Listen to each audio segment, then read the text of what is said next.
جنات ہڈیاں کیوں کھاتے ہیں؟ جو ہڈی انسان نے چھوڑ دی، اس پر ایک راز چھپا تھا جو جنات کو زندہ رکھتا ہے۔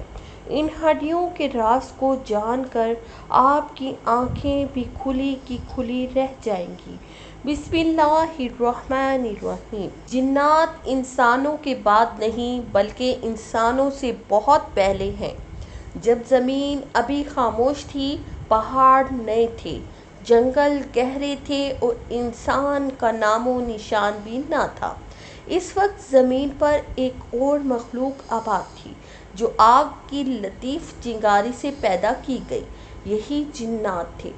اسی زمین پر چلتے بستے تھے، لڑتے تھے۔ ان میں قبیلے تھے، بادشاہتیں تھیں، طاقت تھی، رفتار تھی، مگر دلوں میں سرکشی بھی تھی۔ انہوں نے خون بہایا، فساد پھیلایا، زمین کو لرزا دیا۔ تب اللہ نے آسمان سے فرشتوں کو اتارا، جنات کی سرکش قوموں کو کچلا گیا، بہت سے مارے گئے، بہت سے پہاڑوں اور ویرانوں میں بھاگ گئے۔ انہی دنوں میں ایک جن تھا جو عبادت میں ڈوبا رہتا تھا، اس کا نام ابلیس تھا۔ عبادت نے اسے فرشتوں کی صف میں لا کھڑا کیا، مگر تکبر نے ایک سجدے میں سب کچھ چھین لیا۔ آدم علیہ السلام کے سامنے جھکنے سے انکار کیا اور ہمیشہ کے لیے شیطان کہلایا۔ اسی لمحے انسان کی آزمائش شروع ہوئی اور جنات کا اصل امتحان بھی۔ جنات کی حقیقت یہ ہے کہ وہ نظر نہیں آتے مگر موجود ہیں۔ وہ ہمیں دیکھ سکتے ہیں مگر ہم انہیں نہیں دیکھ سکتے۔